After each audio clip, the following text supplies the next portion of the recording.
All right, what is up, YouTube? Uncle40 here. So, we have Richard Clark's 12 places deck profile for you guys. We are missing one extra deck card because what he gave me was 14. So, you guys can kind of fill in the blank for what you need for degeneracy from that. But he got 12 place out of 150 at the Mendenhall MS Regional, which is awesome, actually. Seeing Rocket Link trying to do something in this format, the deck is struggling. Trust me, I think that this deck is very good, but the deck has a lot of underlying issues with the development of the metagame, and, well, just being able to handle itself for the metagame. So, this is the probable most interesting version of this deck that I've seen so far, and I will give it up to Richard. Seeing 12th place at an event is really no easy task. So, we have one copy of Black Dragon Collapse Serpent. We have triple copies of Debris Dragon. So, Debris, on normal summon, you get to target one monster with 500 or less attack in your graveyard. Splash summon it, but it can't be used as synchro material, but that's fine, because the only thing we care about with this is it acts as a link extender for this. Ta-da!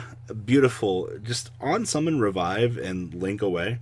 Also, it's good value for what it wants to do. Also, it's level 4 tuner. Then we have the one copy of the Galactic Spiral Dragon. So, all this card is in your hand or graveyard. If you control 2 or more light and or dark monsters, you can summon this card in defense mode, but banish it when it leaves the field. During the main phase, you can make all monsters you control currently become 8 until the end of the turn. Basically, it makes Dingrisu and Hope Harbinger extender plays. All the better, actually.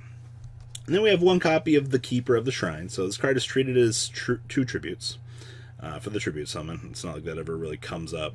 And then while this card is in your hand or graveyard, if a face-up dragon monster on the field except for Shrine sent to the graveyard by a card effect, or because it was destroyed by battle, you can splash summon this card. And then the monster that was sent to the graveyard is a normal monster. You get to add... Okay, we don't care about that. We just care that you get more revivability for the deck, more of those combo extenders, per se. Then we have 2 copies of Kawaki Maru Draco. I don't know how many times this card goes underneath the radar in formats, but it is a very nice refresher to see Draco getting the chance to show back up and be like, hey guys, did you forget about me? Because jamming out the special summon of light or dark is fantastic. We have our Rocket package, 2 Magna Rocket, 1 Red MD, 2 of the Rocket Tracer, 2 Silver Rocket. Then we have triple Save For It, because this is the card that makes this deck go round. Without Save For It, the extender plays that this deck wants to set up, really the big key play. Actually, this deck just doesn't work really well without Darliege. We have 1 Tempest and 1 Wyvern Buster, 1 Guard Drago, and 1 Flamvel Guard. Alright, then we have 1 Boot Sector Launch, triple Called by the Grave, triple Cosmic Cyclone, 1 Dragon Ravine, triple Dragon Shrine, 1 Foolish Burial, 1 Monster Reborn, triple copies of Quick Launch. Then we have triple copies of the World Legacy Guard Dragon. I just realized the missing card is Ib for our combos, because this into level 5 is really good. Alright, cool. Note that. Extra deck, our missing card, which is Ib. Then we have 1 Triple Burst, 1 Striker Dragon, 1 Saruja, 2 copies of Heretic Seal, 1 Pisty, 1 Elpie, 1 Romulus, 1 Boral Sword, 1 Borreload, 1 Hope Harbinger, 1 Dingrisu, 1 Scarlight, and 1 copy of Boral Savage Dragon. Side deck here we have 2 Pankratops, triple Dark Roll and more, triple Twin Twister, triple Anti-Spell Fragrance, 2 Red Reboot, and 2 copies of Typhoon, wrapping up this first deck profile. Good job, Richard, on getting 12th place with this deck. I'm very excited to see the outward potential of this in the near future. I know a lot of people have been wanting to mess around with Dragon Link. A lot of people are very scared of this because they're just like, why play this when I can play a more consistent variant of something in the format? And I get that. There's no reason to make that sacrifice when other things do exist, but this deck was on the back burner for the longest time, and Richard did a very good job with showing the world that innovation does lie in this, and tech choices in hands and explosive ability actually are quite nice for this deck. So, gotta give it up to New Age Combo. Alright, now, we actually have a Magical Musket deck coming out of South Africa, getting first place at their regional. I love and support this community. It's very nice to get to see these things. Now, there's not a lot to say about Muskets. You guys just have to understand that it's Muskets. You don't get a lot of things to really adjust in the deck. Like, you make your tech choices, you decide if you're playing Extrav, you decide on your hand traps, you really just decide on your ratios. So, alright, so we have 1 Ash Blossom and Joy Spring, 2 copies of Pankratops. Going second with Muskets actually seems to be a little bit better of an approach, because going first, you're just like, what do I do? Like, what's my best value? Now we have 2 copies of Eater Millions, 1 Ghost Bell. We have 1 copy of the Mastermind Zachiel. Actually, surprised to see this in here.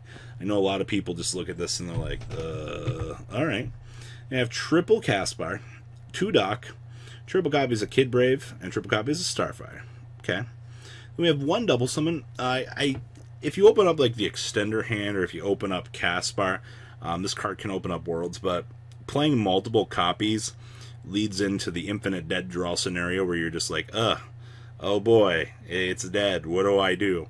So you don't want to bulk down the deck with really more than 1 copy of this. So once again, you're going to run into dead draws, and if you dead draw with this deck, you're just done. We have triple copies of Instant Fusion, triple copies of Cross Domination, 2 Mind Control, 2 Desires, and 1 Upstart Goblin.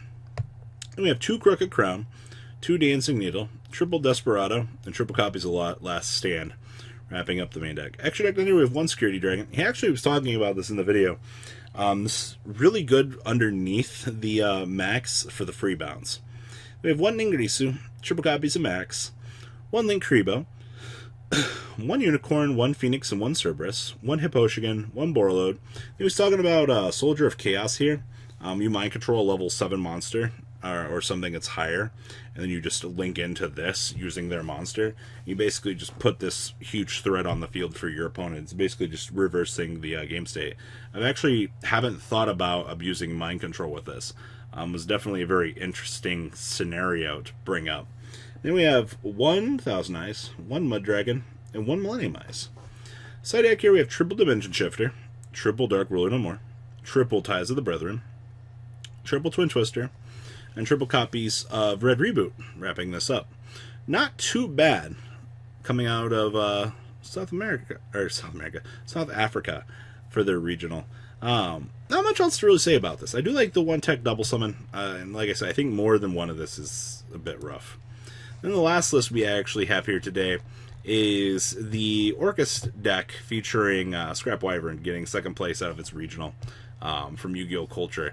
And I just wanted to cover this because this is the first real time that I've gotten to see the Golem seeing play with Wyvern. Now that we've gotten Wyvern, we can now go back to Scrap Wyvern over the Mathematician. The only reason why we're playing Mathematician right now is because of the draw. But here we are, and now we're going to abuse the refrigerator properly. So, this is Scrap Orcust, finally. So we have 1 Armageddon Knight, triple copies of Ash Blossom and Joy Spring, 2 Nessie, 2 Jackalope, with 2 Tsuchinoko. Then we have 1 Dark Grepher, 1 Gizmek, triple Mathman, 1 Olion, 1 Brass Bombard, 2 Symbol, triple Harpor, 2 copies of Orcust Nightmare, 1 Scrap Golem, triple Scrap Recycler, and 1 copy of the World Wando. Then we have triple Called by the Grave, 2 Cosmic Cyclone, 1 Foolish Barrel, 1 Monster Reborn, 1 Babel, 1 Return, and 1 Road. Only seeing 1 Return in this, though. Then we have triple Imperm and 1 Crescendo. Okay. We have 1 Zeroboros, 1 Trisbania, 1 Scrap Wyvern, 1 Longrisu, 1 Link Kribo, 1 Unicorn, 1 Phoenix, 1 IP, triple Galtea, 1 Borosword, 1 Appy, and 2 copies of Dingrisu. Side deck we have triple Ansia, 2 Ghost Ogre, triple Nibiru, 1 Cosmic Cyclone, triple Mind Control, and triple copies of the Twin Twisters. Wrapping us up. There's not a lot to say about this Orcust. Packing in another engine doesn't surprise me. This deck, you continue to evolve. Alright, you are the mishmash monster of the format, and it's pretty cringe. This deck is still doing so well and evolving as well as it is, but that's how the format goes. So what do you guys think? Please, leave a comment down below. Tell me what you guys think. And well, catch you guys on Flipside. You guys got any regional decks? Feel free to send them in. Hey guys. The ride never truly ends. Thank you, patrons, for helping support the channel. Without you guys, I don't know if I'd still be doing this. And for those of you that like Cardfight Vanguard, FanCool40 is here for all your content needs. And those of you asking if I sell cards, mcoolgames.com for all your trading card game needs. Check the description for more interesting info. Thanks for watching, guys.